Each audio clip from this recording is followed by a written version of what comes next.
Shalom and happy Passover. Strategic impotence is the phrase echoing through the halls of the Pentagon and the Kiryat in Tel Aviv, and it describes a future where the Iranian regime is left so weak that it will no longer matter who sits in the palace in Tehran. As of today, the combined operations of Israel and the United States have achieved what many thought was impossible: the total neutralization of Iran's nuclear breakout capability and the reduction of its missile fire by over 90%. But the job isn't finished. The coalition isn't looking for a nation-building success story or a Western-style democracy. They are looking for a broken state that is too busy feeding its own people to threaten its neighbors.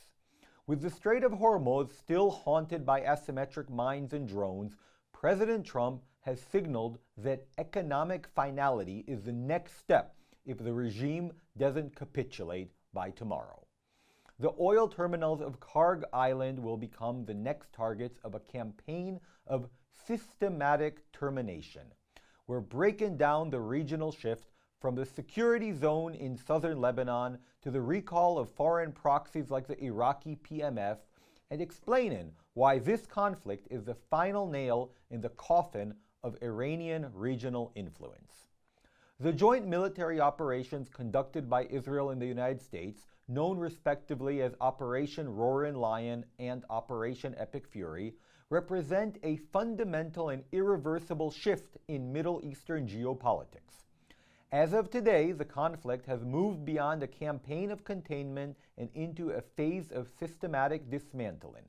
The primary objective articulated by both nations is not merely the temporary degradation of Iranian power, but the imposition of permanent strategic impotence. This strategy is built upon the premise that a nuclear-armed or militarily expansive Iran is an intolerable threat to global stability, and that only the total removal of its offensive tools can ensure long-term security.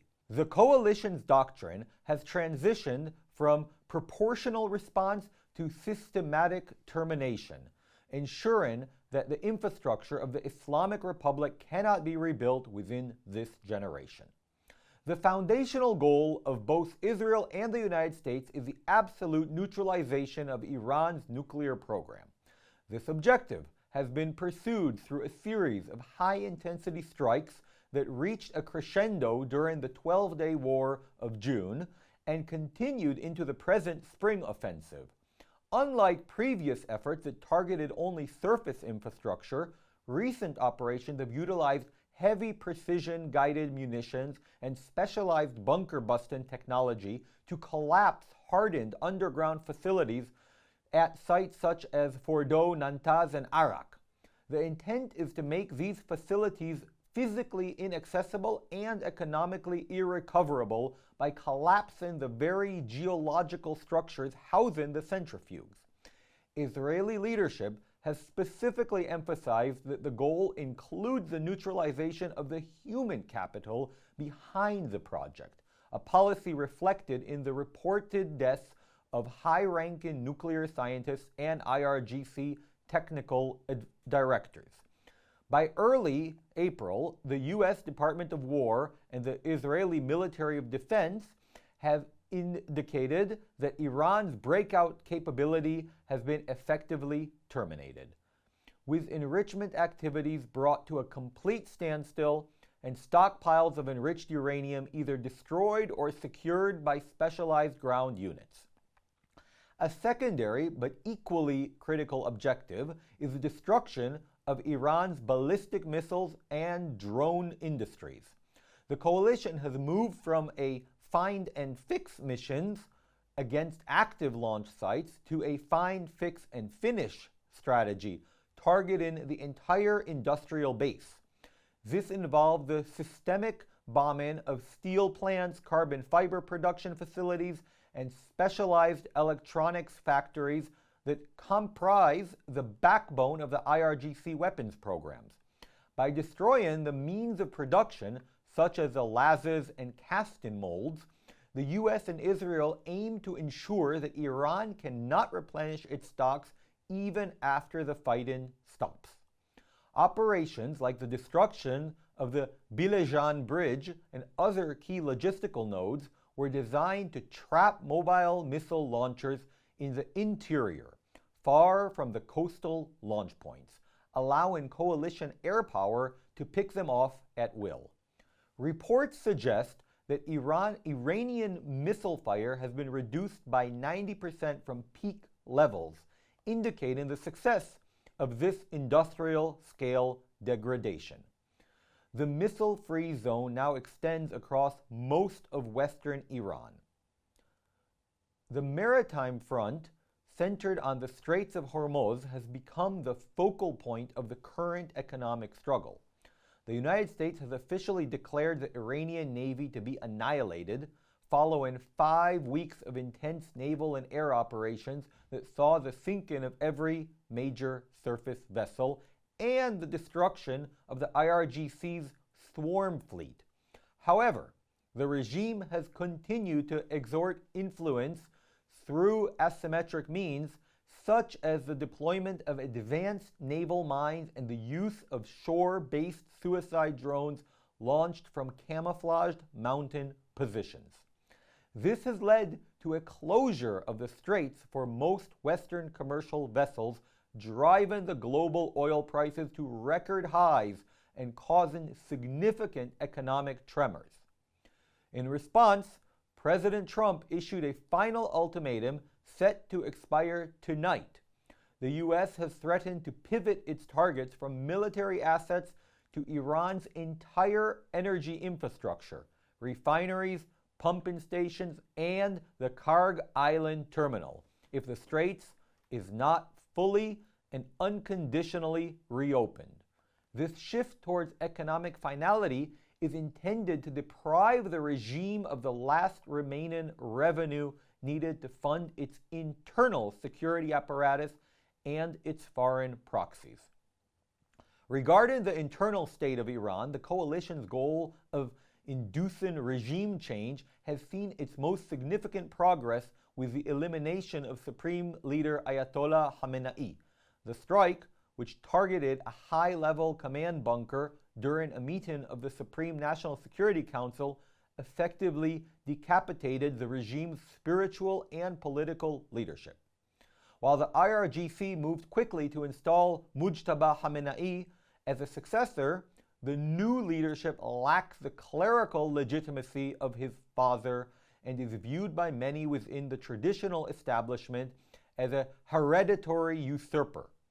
This has created a vacuum of authority that has been filled by a military junta of IRGC commanders who have prioritized domestic survival over regional expansion. The coalition believes that by maintaining unrelenting military pressure and cutting off oil revenue, they are creating the optimal conditions for an internal overthrow led by a combination of the embittered public and disillusioned elements of the regular military. Reminder, Iran has 2 militaries. The regional dimension of the war focuses on the total neutralization of the axis of resistance. In Lebanon, Israel has established a security zone that extends 2 to 4 kilometers into South Lebanon, having successfully dismantled the vast majority of Hezbollah's cross-border tunnels and mountain command infrastructure.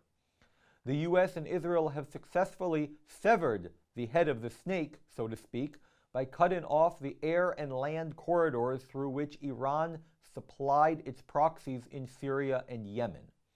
This isolation has forced the regime to recall many of its foreign fighters, including the Iraqi Popular Mobilization Forces, PMF, and the Pakistani Zena Bayun Brigade, to help suppress domestic unrest. The coalition views this as a completion of their proxy goal, transforming regional terror armies back into localized, underfunded insurgencies that no longer pose a strategic threat to neighboring states or international shipping lanes. The Houthis, deprived of Iranian technical advisors and spare parts, have seen their long-range strike capabilities wither under a continuous U.S. no-fly and no-drive zone in northern Yemen. In terms of the final format of the Iranian state, the U.S. and Israel do not appear to be seeking a nation-building outcome or a Western-style democracy, as mentioned. Instead, they are prepared to accept a fragmented, economically ruined, and politically isolated Iran, provided it is a clipped lion. The goal is a state that may still exist in name, but is stripped of its navy, its missiles, its nuclear labs, and its ability to fund foreign militias. Any remaining Iranian authority will be forced to focus entirely on its own internal stability and the feeding of its population, even though we know for a fact that they don't care about feeding their population, just like they didn't care about the fact that there was no water in the country and the fact that the real inflation was incredible. So we'll see if this idea works out. In any case, the idea is that it will be busy feeding its population with no ability to threaten the global energy markets or its neighbors. By the time the operation concludes, the coalition intends for Iran to be a landlocked, bankrupt power held in check by a superior regional alliance of Israel and the Abraham Accord nations. As tonight's deadline approaches, the coalition remains focused on this vision of strategic impotence as the only acceptable conclusion to the conflict. The planned strike on the nation's energy sector are designed to be the final blow to the regime's coercive frame, ensuring that even if the Islamic Republic survives on paper, it will be incapable of wielding national power against the world. The shift from containment to elimination marks the end of the post-1979 era of the Iranian regional influence, replacing it with a new security architecture defined by undisputed U.S.-Israeli air and maritime dominance. The objective is to leave behind a nation so thoroughly de-industrialized in the military sense that it will take half a century to reconstruct a credible threat. As we watch the sun set on April 6, 2026, the question isn't whether Iran will lose, but what will be left of it when the smoke finally clears. But the implications of this conflict stretch far beyond the borders of Iran, signaling the possible onset of a third world war.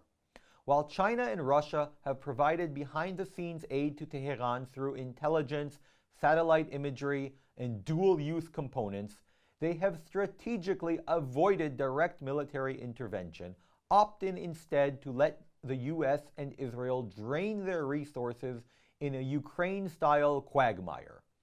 Meanwhile, a radical global realignment is taking place. Europe, having initially held back, is now drifting towards a reluctant alignment with Iran to protect its own energy interests, even as India pivots sharply towards the U.S. to secure a new multipolar security role. We are seeing a revolution in proxy warfare where Chinese-backed satellite and Russian-made drone algorithms are being used to challenge Western dominance. The struggle for global hegemony is just beginning. Like, subscribe, share, and join us next time for more. Shalom, and God bless you all. God bless Israel, and God bless America.